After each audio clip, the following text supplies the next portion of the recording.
stalker na laging nag-aabang sa aking pagdating sa aming bahay galing eskwela.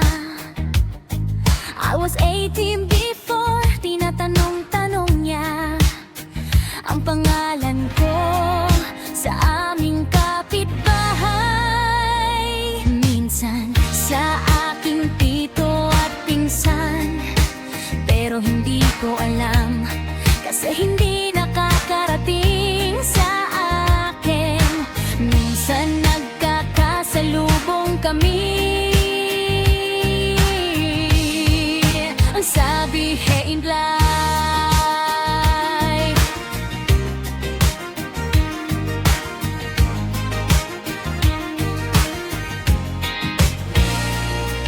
Inirapan ko, hindi ko alam if mukha ba akong Bisaya o siya yung Bisaya. Hindi ko pa rin siya pinansin pagkalipas ng isang taon. Muli na naman kami nagkita, andun siya sa pintuan naming kainuman ng aking tito at kapitbahay. Namukhaan ko siya, pero di ko pa rin pinansin. Gabi kamis ako kasi muli ko na naman siya nakita. That time kagagaling ko lang din ng school, I was third year college. Mula nun, di ko na naman siya nakita. Pagka-graduate ko ng college, bigla na naman kaming pinatagpo. Pasakay ako ng jeep, 3 AM for emergency. Tatlo lang kaming pasahero, siya ako at ang kabudi niya. Halos sabay kami sumakay sa jeep, nauna lang ako. Ang sabi niya, bayad po mama, 3 po. Ang sabi ko naman sa isip ko, may pambayad ako. Inaabot sa akin, di ko inabot. Sabi ko sa mama, mabayad po. Nauna akong bumaba, naka-jeans lang ako, naka-jacket. Maulan noon, ayoko magkaroon ng utang na loob sa isang stranger na di ko naman kilala. Yun na huli naming pagkikita, nag-walk na ako sa Quezon City. Nag-board ng ilang buwan, bumalik ako sa lola ko. Time na hinakot ko na mga gamit ko. Nagulat ako pagpaba ko ng jeep sa tapat ng simbahan. Di na niya natiis magpakilala. Nagulat ako, bakit andun din siya? Yun pala sinabi ng pinsan ko na lumayas daw ako. Sinundan pala ako na isang stalker, nagpakilala siyang guard. Tinulungan niya ko buhatin ang bag ko, pagkahatid niya sa'kin sa kabila. Need ko tawagan ng aking tita, pinabantayan ko gamit ko.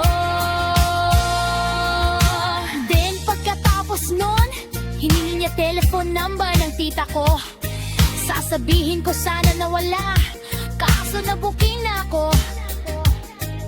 Binigay, iukusot, susot na calling card. Nagpaalam na siya na magsisisimba lang daw siya. Saglit, ako naman hinihintay ko ang tita ko. Nagulat ako, bigla na naman dumagig, wait daw niya. Tita ko nasusundo sa akin, dumating tita ko, tas sumakay na ako. Sabay sabi ko, salamat. Tanong ang tita ko, sino yun? Ang sabi ko, gwardiya sa Jollibee.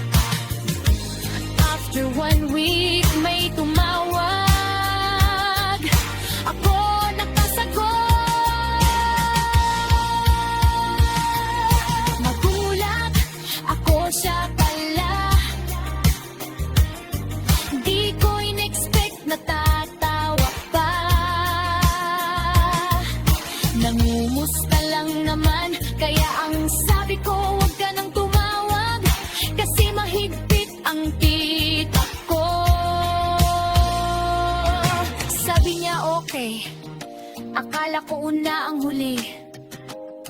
After do eggs, tumawag ulit. Tita ko nakasagot. Nagulat na lang ako. May bisita, ako siya na pala. Yan na nga na lalaki nga naman. Kahit ano gawin, doon na nagsimula ang lahat.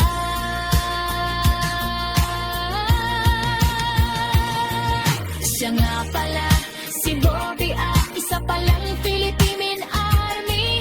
Yung akala ko napaka-presko. Humble pala at simpleng tao at matalino. Nasa kanya pala ang mga type ko sa lalaki. At nag-wish din ako noon kay God, sana bagunin na mapangasawa ko nagkatotoo. Talaga pambibirang wish na nagkatotoo. Siya ang first and true love.